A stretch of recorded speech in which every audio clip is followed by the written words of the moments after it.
नमस्कार दर्शकवृन्द, कार्यक्रम लक टकमा स्वागत छ। म नवराज चालिसे। आजको कार्यक्रम लक टकमा हामी विश्वव्यापी कोरोना भाइरसको महामारीले निर्माण क्षेत्रमा अथवा विकास निर्माणमा पारेको प्रभावको बारेमा हामी छलफल गर्नेछौँ। गत चैत महिनादेखि लामो लकडाउन र कोरोना भाइरसको महामारीको कारणले गर्दा विकास निर्माण र समृद्धिको क्षेत्र प्रभावित भएको छ। सरकारले विकास खर्च गर्न सकिरहेको छैन। पुँजीगत खर्च यो वर्ष पनि हुन सकिरहेको छैन।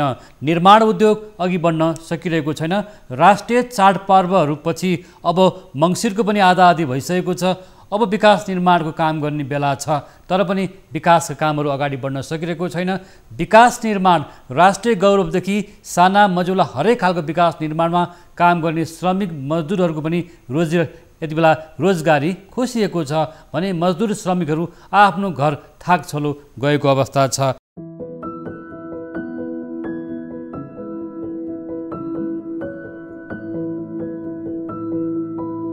विश्वव्यापी कोरोना भाइरस र लकडाउनबाट प्रभावित भएको निर्माणजन्य उद्योग अझै सुचारू हुन सकेको छैन। कोरोनाको महामारी र लकडाउनको कारण राष्ट्रिय गौरव र प्राथमिकता प्राप्त योजनाहरू प्रभावित हुँदा निर्माण क्षेत्रमा आबद्ध 15 देखि 20 लाख श्रमिक मजदुरको रोजगारी प्रभावित भएको छ। सरकारले निर्माण क्षेत्रलाई सुचारू गर्न नसक्दा विकास खर्च पनि हुन सकेको छैन। अर्थ मन्त्रालयको चालु आर्थिक वर्षको बजेटमा पनि पुँजीगत खर्च हुन सकेको छैन। स्थानीय तह, प्रादेशिक तह तथा संघीय सरकार बीच आपसमा समन्वय नहुँदा विकास निर्माणका कार्यहरू प्रभावित भएका छन्। विकास निर्माणका कार्यहरू प्रभावित हुँदा विकास निर्माणका कार्यहरू अवरुद्ध भएको छ। त्यसैगरी निर्माणाधीन आयोजनाहरूको काम सुचारू हुन नसक्दा निर्माण क्षेत्रका श्रमिक मजदुरहरू पनि प्रभावित भएका हुन्। नेपाल निर्माण व्यवसायी महासंघले सरकारले निर्माण क्षेत्रमा लगानी मैत्री वातावरण निर्माण गर्न माग गरेको छ। त्यसैगरी पछिल्लो पटक निर्माणजन्य सामग्रीको मूल्य वृद्धि र कालोबजारी भएको भन्दै निर्माण व्यवसायीहरूले विरोध गरेका छन्। पूर्वाधार निर्माण हुने मुख्य सिजनमा नै निर्माण सामग्रीको मूल्य आकाशिएको छ। मङ्सिरदेखि जेष्ठसम्मको अवधिलाई निर्माण व्यवसायीले मुख्य सिजन मान्ने गरेका छन्, तर यही सिजनमा निर्माण सामग्रीको भाउ चर्को हुँदा निर्माण व्यवसायी र उपभोक्ताले दबाव महसुस गर्न थालेका छन्। निर्माण सामग्रीको मूल्य चाहिँ हरेक वर्ष काम सुरु हुने बेलामा नेपालमा निर्माण सामग्रीहरूको मूल्य वृद्धि हुने गरेको छ र अहिले हालसालै दुईटा निर्माण सामग्रीको मूल्य वृद्धि भएको छ। एउटा चाहिँ फलामजन्य निर्माण सामग्री जुन दशैं अगाडि त्यसको मूल्य 57 रुपियाँदेखि 62 रुपियाँ थियो, आज त्यसको मूल्य 80 रुपियाँ भन्दा बढी 80-85 रुपियाँ पुगिसकेको छ। कोरोना भाइरसको संक्रमण बढेसँगै लागू भएको लकडाउनका कारण सुस्ताएको निर्माण क्षेत्रले ठूला चाडपर्वपछि गति लिने अपेक्षा थियो, तर कतिपय स्थानीय तह र प्रादेशिक तहमा समन्वय अभाव हुँदा निर्माण क्षेत्र प्रभावित भएको छ। त्यसैगरी बजारमा निर्माण सामग्रीहरू नै महँगो भएपछि निर्माण कार्य प्रभावित बनेको छ। गिटी, बालुवा, फलामे डन्डीको मूल्य बढेसँगै ढुवानीको भाडा पनि बढेका कारण आफूहरू दोहोरो मारमा परेको महासंघका अध्यक्ष रवि सिंह बताउँछन्। कोभिडको कारणले असार 29 गते नेपाल सरकारले क्याबिनेट स्तरीय निर्णय गरेर चाहिँ सबै आयोजनाहरूलाई 6 महिना म्यादथप गरिदिने भन्ने आशयको समाचार चाहिँ आयो। तर निर्णय गर्ने क्रममा त्यहाँ यो लकडाउन र सटडाउनको अवधिमा म्याद समाप्त भएको र त्यस बेलामा चाहिँ सम्झौता भएको आयोजनाहरूलाई मात्र म्यादथप गर्ने भन्ने कुरा उल्लेख भएको हुँदाखेरि जुन वास्तविक म्यादथप गर्नुपर्ने आयोजनाहरूको चाहिँ म्यादथप नहुन गएको कारणले गर्दाखेरि 6000 भन्दा बढी आयोजनाहरू प्रभावित भएको छ। विश्वव्यापी रूपमा बढेको कोरोना भाइरसको महामारीबाट प्रभावित भएको निर्माण उद्योग र व्यवसायलाई सुचारू गर्न स्थानीय पालिका, प्रशासन र व्यवसाय बीच समन्वय हुन नसक्दा विकास निर्माणको काम अघि बढ्न सकेको छैन। निर्माणको क्षेत्रलाई कसरी अगाडि बढाउने भन्ने विषयमा आज हामी चर्चा गर्न गइरहेका छौँ। हामीसँग भौतिक पूर्वाधार तथा यातायात मन्त्रालयका सचिव रविन्द्रनाथ श्रेष्ठ, त्यसैगरी हामीसँग जोडिनु भएको छ नेपाल निर्माण व्यवसायी महासंघका महासचिव रोशन दाहाल र नेपाल इन्जिनियर्स एसोसिएसन तथा परामर्शदात्री समाजका पूर्व अध्यक्ष हरेराम श्रेष्ठ। यहाँहरू सबैलाई स्वागत छ। नमस्कार। सबैभन्दा अगाडि सचिवज्यूलाई म जोड्न चाहन्छु। सचिवज्यू, जस्तो अब भौतिक पूर्वाधारको विकास निर्माणको समृद्धिका कामहरूलाई कसरी अगाडि बढाउँदैछ मन्त्रालयले, किनभनेदेखि कोभिडको महामारीपछि लामो समयदेखि निर्माण क्षेत्र अवरुद्ध भएको छ। पछिल्लो समयमा यो निर्माण क्षेत्रलाई कसरी अगाडि बढाउँदै हुनुहुन्छ? धन्यवाद। यो कोभिडको कारणले निर्माण क्षेत्रमा पनि असर परेको कुरा यहाँले अब भनिहाल्नुभयो। त्यसको लगत्तै यसपालि यो बर्सात पनि अलिकति लम्बियो। असोज 21 गतेसम्म चाहिँ यसपालि बर्सात भएको छ।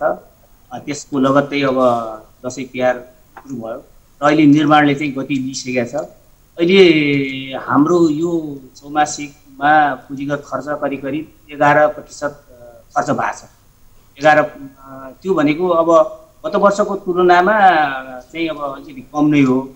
अब यसमा कोभिडको कारणले असर लगायत यो त हामीले अब गरिहाल्यौँ। अहिले हामीले के गर्दैछौँ भनेदेखि सबै निर्माण व्यवसायीहरूलाई त्यसपछि आएर हामीले एउटा भर्चुअल मिटिङ पनि अर्गनाइज गऱ्यौँ। यो सबै आयोजना प्रमुखहरूको कोभिडको असर चाहिँ अहिले पनि एजिटी छ। तर एउटा कुरा के चाहिँ सत्य हो भने पहिला जति अलिकति कोभिडबाट मान्छेहरू त्रसित थिए, अहिले त्यो स्थिति चाहिँ भएन। यद्यपि अब हाम्रा धेरै कर्मचारीहरू पनि अहिले इन्फेक्टेड भएको छन्, उहाँहरू रिकभर पनि भइसक्नु भएको छ। थुप्रै मन्त्रालयका कर्मचारीहरू, आयोजनाका कर्मचारीहरू, सडक विभागका कर्मचारीहरू, रेल विभागका कर्मचारीहरू इन्फेक्टेड पनि उहाँहरू पनि हुनुभएको छ। त्यसले चाहिँ अब अलिकति असर गरेको पनि छ। तर यति हुँदाहुँदै पनि अहिले हामीले चाहिँ के गरेका छौँ भनेदेखि एउटा प्रोटोकल पालना गरेर कामलाई अगाडि बढाइरहेको अवस्था छ, निरन्तरता दिइरहेको अवस्था छ। अहिले सबै ठाउँहरूमा कामहरू सुचारू भइसकेका छ। यहाँहरूलाई यदि अब हामी पनि अहिले भर्खरै यो मध्यपश्चिमदेखि घुम्दै चाहिँ सडक थ्रु यो मध्य पहाडी राजमार्ग हुँदै हामी आयौँ र हामीले देख्यौँ अहिले चाहिँ कामहरू चाहिँ सुचारू भइरहेको अवस्था छ। यद्यपि अब यो अलिकति चाहिँ कोभिडको कारणले गर्दाखेरि जस्तै अब लेबरहरूको समस्या, त्यस्तै गरेर अब एउटा कुरा के पनि छ भनेदेखि जस्तै यो अब नारायणघाट बुटवल खण्ड त्यसमा चाहिँ अब चाइनिज कन्ट्र्याक्टर छ, उहाँहरू चाहिँ अब अहिले आउन नसकेको अवस्था छ। हामीले अहिले के गरेका छौँ भने उहाँहरूलाई भिसाको व्यवस्था चाहिँ हामीले यहाँबाट गरिसकेका छौँ। उहाँहरू पनि अब चाँडै आउँदै हुनुहुन्छ। त्यसकारण अब यो गति लिन्छ भन्नेमा चाहिँ म आशावादी छु। र यसमा सचिवज्यू एउटा कुरा नि सचिव, जस्तो अझै पनि विकास निर्माणले आयोजनाले अगाडि बढ्न सकिरहेको अवस्था छैन भन्ने गुनासोहरू आइरहेको छ। राष्ट्रिय गौरवको आयोजनाहरूको अवस्था चाहिँ कस्तो छ यति बेला? यसरी बुझ्नुपर्छ कि यो प्रोजेक्टको ग्राफ तपाईँहरूले हेर्नु भने जुन नर्मल ग्राफ भन्छ नि, सुरुमा बिस्तारै पिकअप लिने अनि कुनै एउटा टाइममा गएर चाहिँ घट्दै बढ्छ। फेरि अर्को एउटा कुरा पनि छ, अहिले जस्तै हामीले के भनिएको छ भने पुँजीगत खर्च भएन भन्ने किसिमका कुराहरू छन्। यो सडकको ट्रेन्ड यदि हेर्ने हो भने पुँजीगत खर्च प्रायः चाहिँ यो 50% चाहिँ पेमेन्टमा जान्छ। त्यसकारण अहिले चाहिँ जस्तै स्ट्रक्चरहरू बनाइरहेछ, ट्र्याकहरू खोल्ने कामहरू भइरहेछ। जे भए पनि कामको सुरुवात भएको छ, हामीले कामको सुरुवात भएका चाहिँ देखेका छौँ। यद्यपि अहिले केही समस्याहरू अझै पनि छ। जस्तै अहिले यो निर्माण सामग्रीको चाहिँ अभाव भनेर पनि आइरहेछ। निर्माण व्यवसायी साथीहरूबाट ज्ञापन पत्र पनि प्राप्त भएको छ र यसमा पनि हामी काम गर्दैछौँ। गृह मन्त्रालयमा हिजो मात्र हामीले बैठक बस्यौँ। अहिले एउटा मापदण्ड क्रसर उद्योगको मापदण्ड, त्यस्तै गरेर यो राष्ट्रिय प्राथमिकता प्राप्त आयोजनाहरूले क्रसर उद्योग सञ्चालन गर्नु पर्यो भने के मापदण्डहरू पुरा गर्नुपर्छ, त्यसलाई अलिकति थोरै चाहिँ अहिले रिल्याक्सेसन गरिएको छ। यसले चाहिँ कामलाई अगाडि बढाउँछ भन्ने कुरामा म विश्वस्त छु। हामीसँग हुनुहुन्छ नेपाल निर्माण व्यवसायी महासङ्घ महासचिव। जस्तो यति बेला निर्माण क्षेत्रले भोगिरहेको समस्या के हो? तपाईँहरूले किन नयाँ कार्यक्रमहरू लिएर जान सक्नु भएन? विकास निर्माण कामहरू अवरुद्ध भइरहेको छ। स्थानीय तहको आफ्नै खालको व्याख्या छ। स्थानीय तह प्रादेशिक तहबिच पनि समन्वय भएको देखिँदैन। श्रमिक मजदुरहरू पनि रोजगारीमा फर्किएको अवस्था छैन। प्रोटोकल अपनाएर पनि तपाईँहरूले काम गर्नुभएको छैन नि महासचिव? यो कुरा अघि नै सचिवज्यूले राखिसक्नु भएको छ। यसमा हामीले उठाउँदै आएका कुराहरूमा यहाँ सचिवज्यूले अघि नै कुरा उठाउनु भएको छ। हामीले विगत यो लकडाउन सुरु भएदेखि हामीहरू करिब 1 महिना जति चाहिँ हामी रूपमा लकडाउन पालना गरेर हामी बसेको अवस्था थियो। केही समय पछि हामीले नगरी नहुने कामहरू भनेर हामीले पनि घच्याएर काम अगाडि बढाउनुपर्छ भनेर हामीले त्यही बेलादेखि नै केही कामहरू चाहिँ हामीले अगाडि बढाउँदै लगेको हो। तर बढाउँदै लाँदाखेरि हाम्रो विभिन्न समस्याहरू थिए। त्यो बेलामादेखि कामदारहरूको समस्या छ, त्यसपछि यो निर्माण सामग्रीहरू कल कारखाना नखुल्ने, उद्योगहरू नखुल्ने, भने निर्माण सामग्रीहरू भनेको समयमा त्यहाँनिर चाहिँ आपूर्ति नहुने, त्यो समस्याहरू त्यहाँदेखि लगातार हाम्रो चाहिँ यो लकडाउन नखुलेसम्मको अवधिसम्म चाहिँ कायमै रहेको थियो भनेदेखि अहिले यही कल कारखानाहरू उद्योगहरू खुलेको छ, निर्माण सामग्रीहरू अलिकति आपूर्ति बढी भएको अवस्था चाहिँ अहिले देखिन्छ। र अब अहिले हामीले जुन कुरा उठाएको थियौँ यसमा चाहिँ हामीले 2-3टा कुराहरू हामीले अहिले पनि उठाइरहेका छौँ। यसमा अधिकांश निर्माण व्यवसायीहरूको अहिले समस्या भनेको अहिले म्याद समाप्त भएको समस्या छ, काम अहिले भुक्तानी नपाएको समस्या छ। अर्को कुरा यही बेलामा जुन बेलामा चाहिँ काम सुरु गर्नुपर्ने अवस्था थियो, अघि सचिवजीले त भन्नुभयो क्रसरहरूको जब चाडबाड सिद्धियो, वर्षात पनि सिद्धियो, अनि यो काम नहुने समय जब सिद्धियो तत्पश्चात चाहिँ गएर क्रसरहरू स्टप पूर्ण रूपमा चाहिँ अहिले बन्द गरिएको अवस्था छ। त्यसले गर्दाखेरि जुन बेलामा निर्माण व्यवसायहरू काममा चलायमान हुनुपर्ने अवस्था थियो त्यो बेलामा चाहिँ अहिले हात बाँधेर बस्नुपर्ने अवस्था छ। जो ठुला आयोजनाहरू छन् त्यहाँ जहाँ क्रसरहरू राखिएको छ त्यो क्रसर पनि अहिले बन्द भएको अवस्था चाहिँ हामीले यहाँनिर थाहा पाइरहेका छौँ। त्यसले गर्दाखेरि जति यो कामहरू अगाडि बढ्नुपर्ने त्यो कामहरू चाहिँ अहिले निरन्तर रूपमा अगाडि बढ्न नसकेको अवस्था छ। त्यसलाई हामीले महासङ्घले यो कोभिडको प्रोटोकल पनि कायम गरिदिनु पर्यो भनेर हामीले भनेका छौँ। सङ्घीय सरकारको एउटा प्रोटोकल छ, अनि प्रदेश सरकारको एउटा प्रोटोकल छ, त्यसपछि गएर स्थानीय निकायको एउटा प्रोटोकल छ भनेदेखि स्थानीय जनतालाई त्यहाँ गएर काम गर्नलाई हामीले चाहिँ यो प्रक्रिया हामीले पुरा गरेर आएका छौँ। हामी यहाँ बस्न पाउनुपर्छ, हामीले यो कामहरू चाहिँ हामी गर्न पाउनुपर्छ भनेर हामीले भन्न सक्ने अवस्था अझै पनि छैन। त्यहाँनिर गएर काम गर्ने ठाउँमा चाहिँ बस्नको जुन क्याम्प बनाउनु पर्छ त्यो क्याम्पहरू बनाउन दिइरहेको छैनन् त्यहाँका जनताहरूले। काठमाडौँबाट आएका मान्छेहरूलाई र बाहिर अन्य जिल्लाहरूबाट आएका मान्छेहरूलाई, कामदारहरूलाई लगेर राख्नलाई पनि हामीलाई ठुलो समस्या परिरहेको अवस्था छ। त्यसले गर्दाखेरि हामीले यो कोभिडको प्रोटोकललाई छिटोभन्दा छिटो कायम गरिदिनु पर्यो भनेर हामीले माग गरेका छौँ। भनेदेखि त्यस्तै गरेर काम गरिसकेका जस्तो मास्टरज्यू जस्तो निर्माण क्षेत्रमा काम गर्ने श्रमिक मजदुरहरू पनि काममा नफर्किएको अथवा थपको समस्याले जस्तो अहिले के देखिन्छ भन्दा कतिपय विकास आयोजनाहरूमा श्रमिक मजदुरहरूको अभाव अथवा जनशक्तिको अभाव भएको अवस्था पनि छ। काम गरिरहेका तीहरूको पनि भुक्तानीको अलिकति समस्या छ। भुक्तानी नपाएको समस्याले चाहिँ अहिले काम गरौँ भन्ने बेलामा पनि अहिले काम गर्नलाई चाहिँ अहिले बाधा अडचन उत्पन्न भएको छ।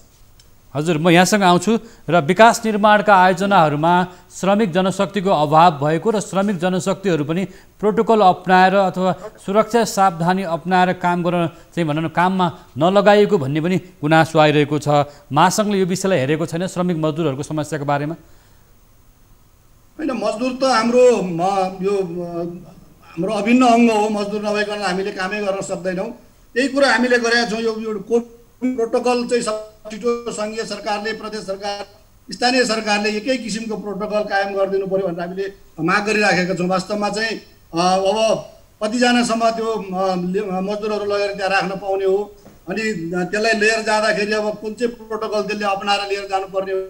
अहिले अघि पनि मैले भनिसकेँ कि क्याम्पमा राख्न सक्ने अवस्था छैन। अहिले त्यहाँका स्थानीय जनताले, स्थानीय सरकारले र प्रदेश सरकार, सङ्घीय सरकारले प्रोटोकल कायम गरे पनि त्यहाँनिर स्थानीय जनतालाई लगेर त्यहाँनिर चित्त बुझाउन र उहाँहरूलाई चाहिँ यो मान्छेहरूसँग चाहिँ कोभिड छैन जुन उहाँहरूलाई विश्वस्त बनाउनलाई पनि हामीलाई चाहिँ अहिले गाह्रो भइरहेको अवस्था छ।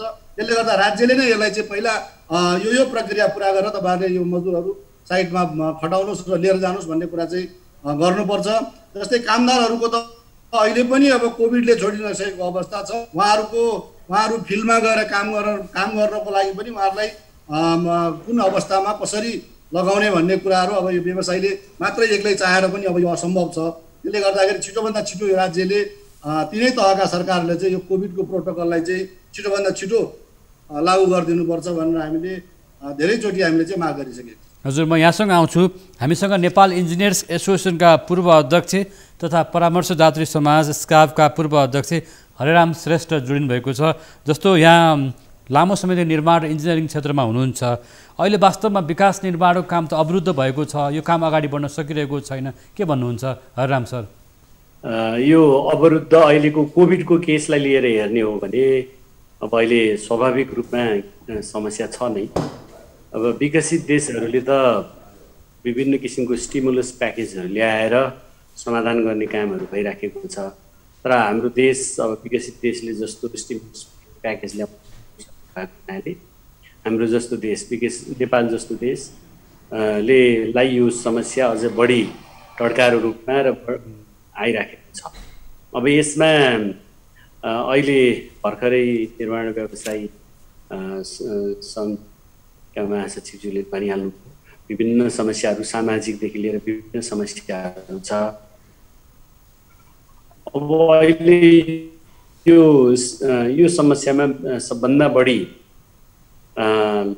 इम्प्लोयर अब मन्त्रालयसँग जुन आयोजनामा एकापट्टा भएर काम सुरु भइराखेको छ निर्माणमा त्यसको प्रोजेक्ट डाइरेक्टर लगायत इम्प्लोयर प्लस कन्ट्र्याक्टर व्यवसायी र अब ठुलो आयोजनाहरूमा कन्सल्टेन्टहरू समन्वय एकदम जरुरी छ। तर यही समन्वयको काममा विभिन्न समस्याहरू आएको मध्ये एउटा अब त्यो समन्वय गर्ने क्रममा महत्त्वपूर्ण भूमिका त सरकारकै रहन्छ, किनभने सरकारको निर्देशनहरूदेखि लिएर सबै से हुने त सरकारकै हो। अब त्यसै क्रममा अब अहिले यो कोभिडको समस्याको लगायत अहिले क्रसर फ्याक्ट्री बन्द भनेर हिजो आज पत्रिकाहरू आइराखेको छ, कटाइ भएको छ भन्ने कुरा।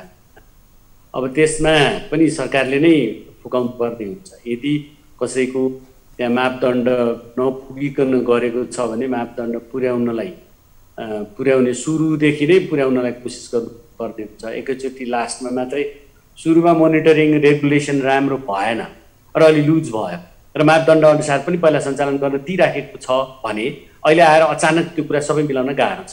त्यसकारण हरेक कुरालाई सुरुदेखि नै म्यानेज गर्नुपर्ने हुन्छ, रेगुलेट गर्नुपर्ने हुन्छ। अब अहिले जस्तै हेरौँ न, अहिले अब रेगुलेट गर्दाखेरि सुरुदेखि नै गरेन भने अब हाम्रो यो जोर बिजोर लागू भइराखेको छ। तर जोर बिजोर लागू भइराखे पनि अहिले खासै लागू भएको छैन। इम्प्लिमेन्ट एउटा नियम लागू भएको हुन्छ तर त्यसलाई फुल किसिमले कि लागू गर्नु पर्यो कि छोड्नु पर्यो। यो क्रसर उद्योगको पनि यस्तै हो।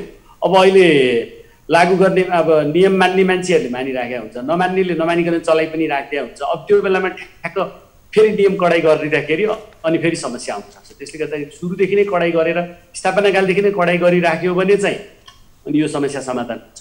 र विशेष गरी क्रसर उद्योग चाहिँ क्रसरको कुरामा चाहिँ अहिले सरकारले निकै लाइटली निकै हल्का रूपबाट लिएको जस्तो लाग्छ। यो नेपालको उद्योग विशेष गरी निर्माणको लागि महत्त्वपूर्ण क्षेत्र सिमेन्ट डन्डीहरू जस्तै भएको हुनाले महत्त्वपूर्ण र सबभन्दा भोल्युमको हिसाबले ठुलो भएको हुनाले नेपाल सरकारले नै यसलाई अब जसरी प्राइभेटले कसैले लाइसेन्स लिने माग्ने अथवा उसले कता कता गर्छ त्यो अनुसार पुगेको मापदण्ड यसको मतलब जस्तो क्रसर उद्योगहरूमा क्रसर उद्योग सञ्चालकहरू र स्थानीय तहहरू बीचको मिलेमतो हो कि के हो त समस्या? ठाउँमा प्रदेशमा आफैले नै एउटा वातावरण सबै मापदण्ड पुर्याएर गरिदियो भने हरराम सर एउटा कुरा भन्नुहोस्। हरराम सर जस्तो अहिले स्थानीय तहहरूमा क्रसर उद्योग स्थानीय खाने उद्योगहरूले अथवा स्थानीय तहहरूसँग मिलेमतो गरेको कारणले गर्दा यो समस्या आइरहेको छ कि के हो त? अब यो मापदण्ड नपुगेको हुनाले मापदण्ड नपुगेकोलाई सिडी अफिस गृह मन्त्रालयले मापदण्ड नपुगेकोलाई चाहिँ बन्द गराउने, मापदण्ड पुगेकोलाई मात्रै भन्ने छ। अहिले यो चाहिँ अब एउटा प्रशासन चलाउने कुरा त भयो तर यसलाई फेसिलिटेसन गरिदिनुपर्छ भन्ने मेरो सोचाइ। हजुर म यहाँसँग आउँछु सचिवज्यूसँग जान्छु म। हजुर म यहाँसँग आएँ सचिवज्यू, जस्तो यहाँले दुईजना विज्ञ अथवा व्यवसायीहरूको विषयबाट यहाँले धेरै कुरा बुझिसक्नु भएको छ। अहिले जस्तो भनौँ न सरकारले पुँजीगत खर्च गर्न सकिरहेको छैन, विकासे आयोजना विकासे मन्त्रालयहरूले पनि खर्च गर्न नसकिरहेको भन्ने गुनासो छ। पछिल्लो दिनहरूमा स्थानीय तहमा स्थानीय खाने उद्योगहरू क्रसर उद्योगहरूको समस्या एकातिर छ भने अर्कोतिर स्थानीय तहहरूमा समन्वय नहुँदा पनि काम हुन सकिरहेको छैन भन्ने गुनासो आइरहेको छ। सरज्यू के भन्नुहुन्छ? सबभन्दा पहिला म यो विकास निर्माणको काम अवरुद्ध भएको छ भन्ने कुरामा चाहिँ मेरो असहमति छ। विकास निर्माणको काम अवरुद्ध थियो, अब अहिले सुचारू भयो। कोभिडको कारणले गर्दाखेरि त्यो बेलामा लकडाउन थियो, अब बाहिर निस्किनै नपाउने गरी लकडाउन थियो नि त, यो त यथार्थता हो। र एउटा कुरा चाहिँ अब समस्या चाहिँ सधैँ हुन्छ कि समस्या यो हामीले प्रोजेक्टहरू गर्दाखेरि पनि कन्स्टेन्टहरू भनेर हामीले राखेका हुन्छौँ। त्यस कारण कन्स्टेन्टहरू जहाँ पनि हुन्छन् ती कन्स्टेन्टहरूलाई चाहिँ समाधान गर्दै जाने हो र त्यो चाहिँ समाधान गर्दै अब एउटा काम एउटा गऱ्यौँ अर्को समस्या आउँछ त्यसलाई पनि समाधान गर्ने अर्को फेरि काम यसरी अगाडि बढ्दै जाने हो। अब यहाँ केही कुराहरू यहाँ जस्तै उठ्या छ यो कोभिडको प्रोटोकल अलरेडी नेपाल सरकारले बनाइसकेका छ। यसमा चाहिँ यो मापदण्ड पुरा गरेर काम गर्नु होला भनेर हामीले पनि लेखेर पठाइसकेका छौँ। अब एउटा कुरा के भने एउटा घटनालाई लिएर जेनरलाइज गर्दाखेरि चाहिँ साह्रै अलिक त्यति राम्रो हुन्छ जस्तो लाग्दैन। मैले पनि अब थाहा पाएको कुनै जिल्लाहरूमा कुनै स्थानीय तहहरूले कामदारहरूलाई छिर्न नदिएको अथवा निर्माण व्यवसायीलाई अथवा हाम्रै कर्मचारी साथीहरूलाई पनि छिर्न नदिएको एकाध घटना एउटा जिल्ला त्यस्तो छ। नत्र मैले भने अब हामी पूर्वतिर पनि जाँदैछौँ। म धनगढी पुगेर आएँ, नेपालको त्यतातिर बुटवल सबतिर घुमेर आएँ, त्यतातिर कुनै पनि समस्या छैन। सबै निर्माण कामहरू उहाँहरूले मास्क लगाउनु भएको छ, सेनिटाइजरहरू चाहिँ प्रयोग गर्नुभएको छ, एउटा डिस्टेन्स मेन्टेन गरेर काम गर्ने गर्नुभएको छ। यसले गर्दा निर्माण व्यवसायलाई रोकिया जस्तो पनि छैन। अब त्यस्तो चाहिँ हामीले कुनै गर्नुपर्ने रहेछ भनेदेखि त्यसमा मन्त्रालय अब तयार छ। अब यो क्रसर उद्योगको सम्बन्धमा मैले केही जानकारी राख्न चाहन्छु। यो क्रसर नेपालमा 600 भन्दा बढी क्रसर उद्योगहरू छन्। त्यसमा 35-36वटा भन्दा अरू सबै दर्ता नभइकन सञ्चालनमा आएको रहेछ, जुन चाहिँ अब एक हिसाबले अवैध हो। त्यसकारण अहिले सरकारले के गर्न खोजेको भन्दा तिनीहरूलाई पनि एउटा चाहिँ नियमभित्र ल्याउने, प्रणालीभित्र ल्याउने काम गरेका छ। त्यसले गर्दाखेरि यो केही समयको लागि मात्रै अहिले हो।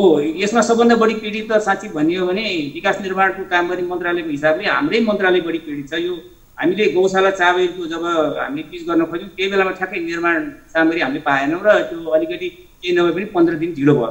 अहिले त्यो काम सम्पन्न भइसकेको छ। त्यसकारण चाहिँ यो क्रसर उद्योगहरूलाई नियमभित्र त ल्याउनै पर्यो। राज्यको नियमभन्दा बाहिर गएर कुनै पनि गतिविधिहरू बिजनेसहरू सञ्चालन हुनु हुँदैन। यसमा त विवाद गर्नुपर्ने ठाउँ छ जस्तो लाग्दैन। रह्यो ती दर्ता नभएका क्रसर उद्योगहरू अहिले सबभन्दा ठुलो कुरो के छ भने मापदण्ड असाध्यै कडा भयो। त्यो कडा भएको कारणले नेपालमा क्रसर उद्योगको सञ्चालन गर्ने ठाउँै छैन त्यस्तो जहाँ चाहिँ त्यो मापदण्डले तोकेका कुराहरू चाहिँ पुरा होस्। त्यही कारणले ती मापदण्डहरूलाई पनि अलिकति ठुलो बनाइएको छ। अहिले चाहिँ हामीले के पनि गरेका छौँ भने जस्तै रूपान्तरणकारी योजनाहरू, राष्ट्रिय प्राथमिकता प्राप्त आयोजनाहरू, त्यस्तै गरेर यो राष्ट्रिय गौरवका आयोजनाहरू, तिनीहरूको लागि चाहिने निर्माण सामग्रीको लागि IEIA गरिसकेपछि त्यो IE र EIA ले भनेको व्यवस्था पुरा गरिसकेपछि क्रसर उद्योग राख्न सकिने व्यवस्था अहिलेको मापदण्डमा गरेका छ। अब त्यो स्वीकृत हुन चाहिँ बाँकी छ। यसमा चाहिँ सबै स्टेक होल्डरहरू राज्यको सबै चाहिँ स्टेक होल्डरहरू, गृह मन्त्रालय, त्यस्तै गरेर सङ्घीय मामिला तथा सामान्य प्रशासन मन्त्रालय, हाम्रो यो भौतिक पूर्वाधार तथा यातायात मन्त्रालय, ऊर्जा जलस्रोत तथा सिँचाइ मन्त्रालय, हामी सबै बसेर यो मापदण्डलाई अब अलिकति चाहिँ विकास मैत्री बनाउने भनेर त्यो लगभग तयार भइसकेको छ। अब यो स्वीकृत हुनासाथै मलाई लाग्छ यो कन्स्ट्रक्सन मटेरियलको त्यति समस्या पर्ला जस्तो लाग्दैन। फेरि पनि समस्याहरू आउँछन्। एउटा कुरा नि जस्तो अहिले पनि धेरै कुरा के आइरहेको छ भने निर्माण सामग्रीहरूको अभाव भइरहेको र निर्माण सामग्रीहरूको अचाक्लै मूल्य वृद्धि भइरहेको छ भन्ने कुरा आइरहेको छ।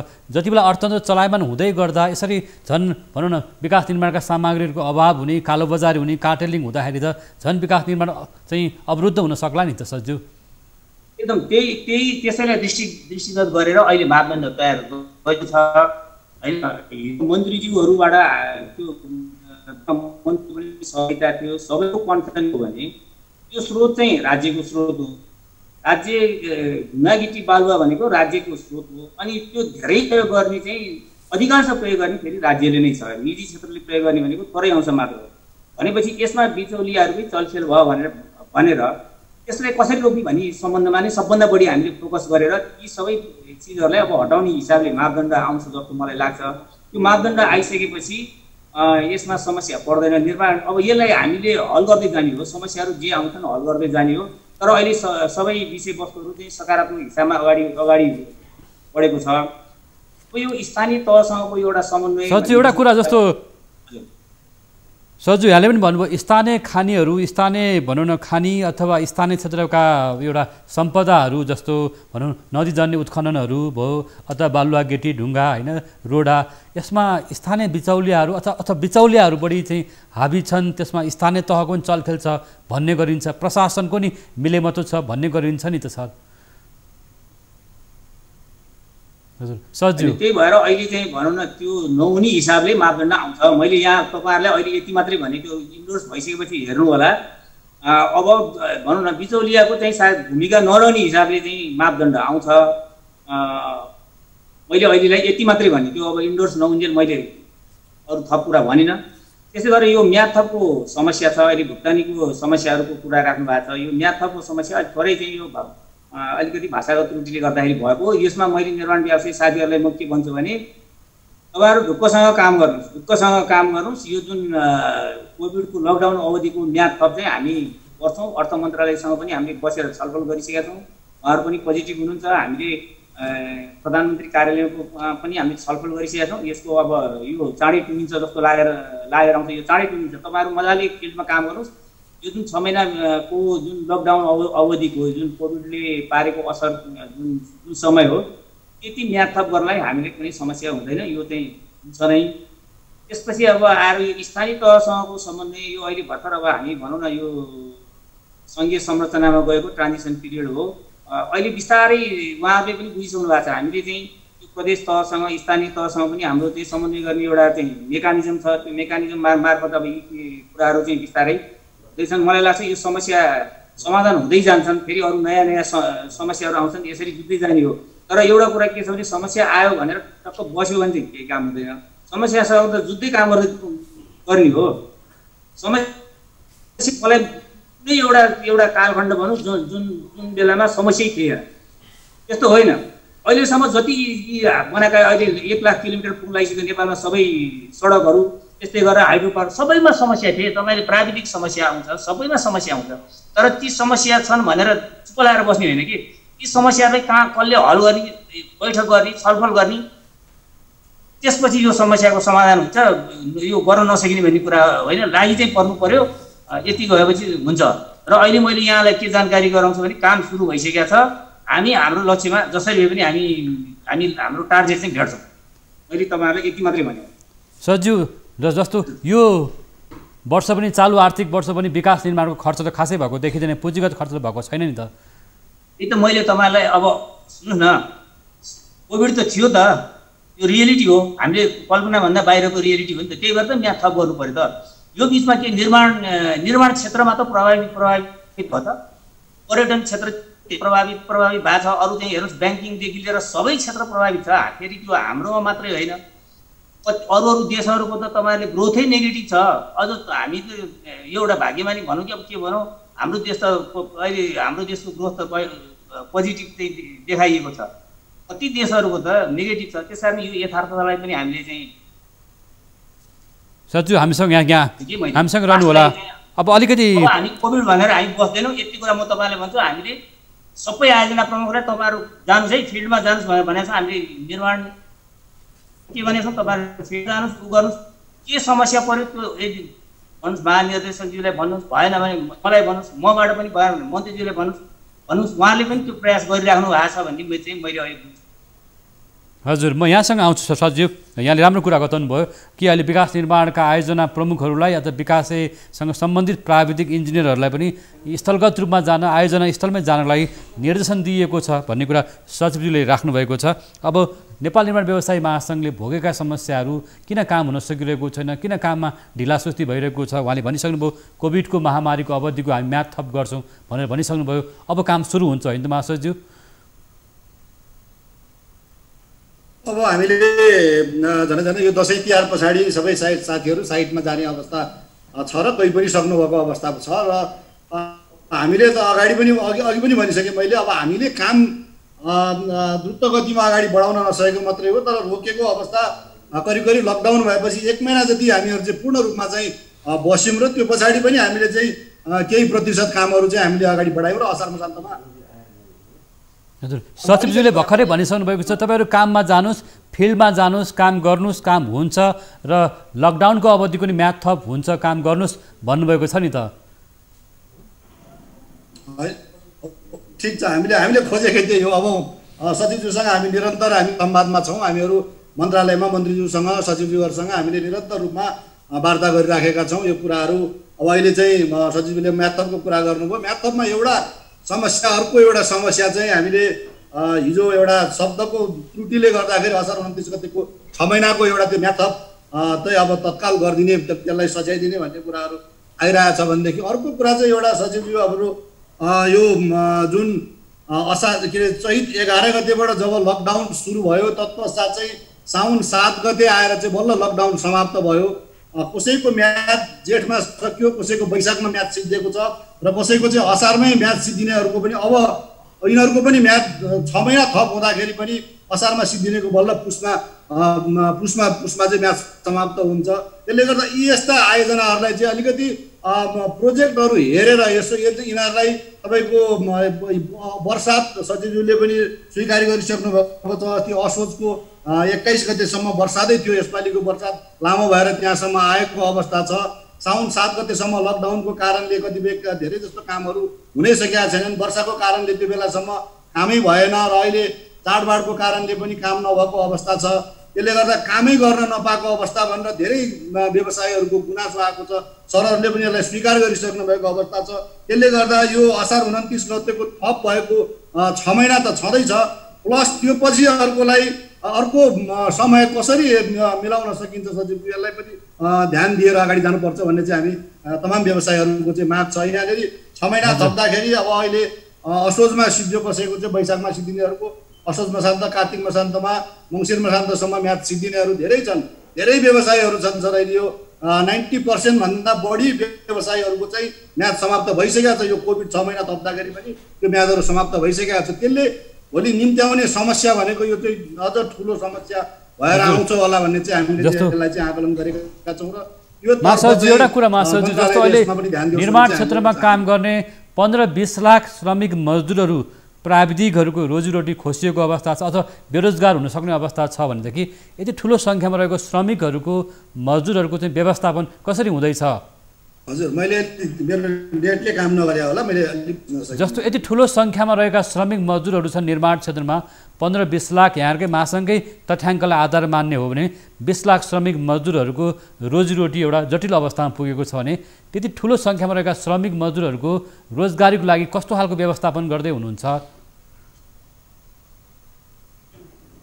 अब यसलाई हाम्रो क्षेत्रमा लागेका कामदारहरू हामीले विभिन्न समयमा उठाउँदै आएको भनेको हाम्रो पनि कृषिसँग र यो निर्माणसँग सम्बन्धित निर्माण कार्य गर्ने हाम्रो चाहिँ मजदुरहरू हुनुहुन्छ। अब यसमा उहाँहरू चाहिँ हिजो लकडाउनको कारणले हिजो चैतदेखि उहाँहरू घर जानुभयो। अब उहाँहरूले गइसकेपछि उहाँहरू अब असारमा धान रोप्ने, खेती लगाउने र अस्ति अब यो दसैँ तिहार मनाएर उहाँहरू चाहिँ अब हाम्रो काममा फर्कने अवस्था अहिले छँदैछ र उहाँहरू फर्किने बेलामा हुन्छ। र अब हामीहरूको काम जति अगाडि बढ्छ, जति द्रुत रूपमा चाहिँ अगाडि हाम्रो यो निर्माणहरू अगाडि बढ्दै जान्छ, उहाँहरूलाई पनि त्यसमा काम दिनलाई हामीहरू तयारी छौँ। तर अहिले हाम्रो कामले मात्रै उहाँहरूलाई पुग्छ पुग्दैन त्यो चाहिँ राज्यले पनि आकलन गर्ने कुरा हो। हामीले गरिरहेको कामहरूमा हिजो कति मजदुरहरू थिए, आज बाहिरबाट वैदेशिक रोजगारीबाट कतिपय रोजगार समाप्त भएर फर्किनु भएको उहाँहरू छ। उहाँहरूको लागि यहाँ यो व्यवसायमा कतिको पुग्छ, कति कामहरू अहिले राज्यले निकालिदिएको अवस्था छ, कति कामहरू त्यो कामहरू चाहिँ अवार्ड भइसकेको अवस्था छ। त्यो यो तर्फ चाहिँ राज्यले ध्यान दिनुपर्छ होला। र हामीले त आफ्ना कामदारहरूलाई हिजो पनि लगाएका थियौँ र आज पनि त्यसलाई चाहिँ कन्टिन्युटी हामी दिन्छौँ र त्योभन्दा थप कामदारहरूको अवस्थामा चाहिँ राज्यले यसलाई ध्यान दिनुपर्छ जस्तो लाग्छ। हजुर, म यो विषय आउँछु। श्रमिक क्षेत्र अथवा श्रम मजदुरहरूको अवस्था निकै दयनीय बन्दै गएको छ। राज्यले यसमा कसरी काम गर्दैछ भन्ने प्रश्न पनि म राख्न चाहन्छु। त्योभन्दा अगाडि हरिराम श्रेष्ठ सर जस्तो यहाँ चाहिँ के भन्दा परामर्शदाता समाजको पनि अध्यक्ष भएर काम गरिसक्नु भएको छ। अहिले विकास निर्माणको काम जसरी अगाडि बढ्नुपर्ने हो त्यो बढ्न सकेन र सचिवज्यूले पनि अब काम अगाडि बढ्छ भन्दै गर्दा इन्जिनियरहरूको अथवा प्राविधिकहरूको भनाइ चाहिँ के छ?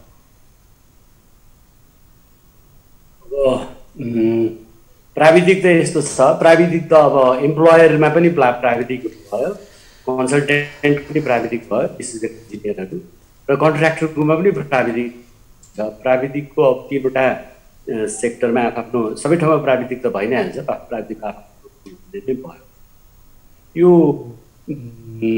मैले चाहिँ एउटा आउट अफ बक्सबाट त्यहाँभित्रको पार्टबाट मेन अब कन्स्ट्रक्सनको लागि निर्माणमा यो महत्त्वपूर्ण 3वटा क्षेत्र छँदैछ र त्यसको आउट अफ बक्सबाट हेर्दाखेरि के लाग्छ भने अहिले कोभिडको बेलाको यो जुन फेरि पनि आउन सक्छ, विशेष गरी निर्माणको काममा समयमा सम्पन्न कुरादेखि त्यो कुराहरूमा त्यो समस्याहरू त यो कोभिडलाई छुट्याएर हेर्दाखेरि पनि अब कोभिडको आएको पछि मात्रै हामीलाई निर्माणमा समस्या आएको त होइन। त्यसले गर्दाखेरि कोभिडको कारणले आउने समस्यामा जुन एउटा डिस्प्युट आउन सक्छ, एउटा टाइममा एउटा ब्ल्याङ्केटले टाइम मन्त्रालयले थपेको थियो है, 6 महिना भयो भन्ने भयो, त्यसमा रकम नबढ्ने गरेर। अब त्यसमा टाइम मात्रै नभइकन त्यसपछि त्यसले कस्ट र विभिन्न कुराहरूको इम्प्लिकेसन निर्माणको गुणस्तर भयो होइन, टाइममा सक्नुपर्ने कुराहरू छ। यो पाटोमा अलिकति यहाँले उठाउनु भएको कुरालाई मैले बुझेँ। सजिलो जस्तो कुरा जस्तो निर्माण क्षेत्रले भनौँ न निर्धारित समयभित्र काम पुरा नगर्ने अथवा गुणस्तरीय काम नभएको भन्ने गुनासो पनि आइरहेको अवस्था छ। हरराम सरले त्यो सङ्केत गर्नुभयो। कोभिडको महामारी आफ्नो ठाउँमा छ। अब गुणस्तरीय कामको लागि, प्रभावकारी कामको लागि, लक्षित समयभित्र काम गर्नको लागि सरकारले लिएको विकास आयोजनाको अथवा समृद्धिको लक्ष्य त एउटा निश्चित समयमा पुरा गर्नुपर्ने हुन्छ नि सजिलो। त्यसको लागि के गर्दै हुनुहुन्छ मन्त्रालयबाट? एउटा कुरा के छ भने राज्य चाहिँ ऐन नियम कानुनमा चल्ने हो। तपाईँ हामी सबै राज्यको ऐन नियम कानुनभित्र बस्नुपर्छ, त्यसमा यो ऊ भन्ने कुरै भएन। यहाँ मैले एउटा म्याद थपको सम्बन्धमै मैले कुरा गर्छु। हामीले यो लकडाउनको कारणले 6 महिना म्याद थप गर्ने भनेर हामीले भनिसकेका छौँ। निर्माण व्यवसायी साथीहरूले अरू थप चाहिँ म्याद थप अरू पनि हुनु पर्यो भन्ने उहाँहरूले कुरा चाहिँ ल्याउनु भएको छ। अहिले हामी के गर्दैछौँ भनेदेखि हामी पूर्व पश्चिम पुरै उत्तर दक्षिण हामी अहिले भिजिट पनि गर्दैछौँ। आज हामीसँग जोडिनु भएको थियो भौतिक पूर्वाधार यातायात मन्त्रालयका सचिव रविन्द्रनाथ श्रेष्ठ, त्यसरी नेपाल निर्माण व्यवसायी महासङ्घका महासचिव रोशन दाहाल र परामर्शदात्री समाजका पूर्व अध्यक्ष हरिराम श्रेष्ठ। यहाँहरूको समेत विचारको लागि धन्यवाद। कार्यक्रम लकटकमा आज हामीले विश्वव्यापी रूपमा कोरोना भाइरसको महामारी र लकडाउनले निर्माण क्षेत्रलाई, समृद्धिका उद्योगहरूलाई के कस्तो प्रभाव पारेको छ भन्ने विषयमा चर्चा गरेका थियौँ। र वास्तवमा विकास निर्माण कामहरू अगाडि बढ्न सकिरहेको छैन, सरकारको विकास खर्च हुन सकिरहेको छैन, स्थानीय तहमा अहिले अनि विकास निर्माणमा लुछाचुडी भइरहेको छ। स्थानीय पालिकाहरू, स्थानीय वडाहरूले र स्थानीय चाहिँ निर्माण कम्पनीहरू बीच समन्वय नहुँदाखेरि काम अगाडि बढ्न नसकेको गुनासो आइरहेको छ भने कोभिडको महामारीले गर्दा पनि श्रमिक मजदुरहरू झन बढी प्रभावित भएको अवस्था छ।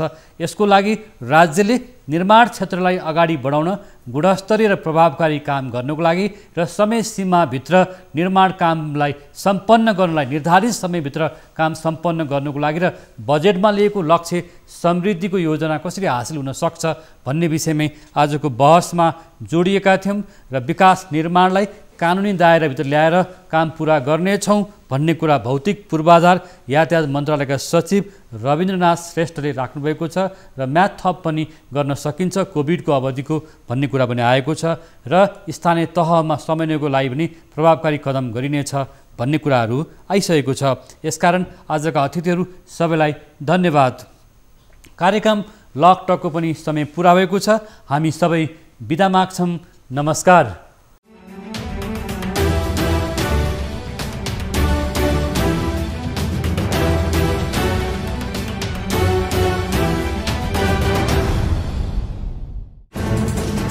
कोरोनाले सृजना गरेको सङ्कटमा पल पलका न्युज अपडेट र हर क्षेत्रको कभरेजका लागि न्युज 24 नेपाल युट्युब च्यानललाई सब्स्क्राइब गर्नुहोला।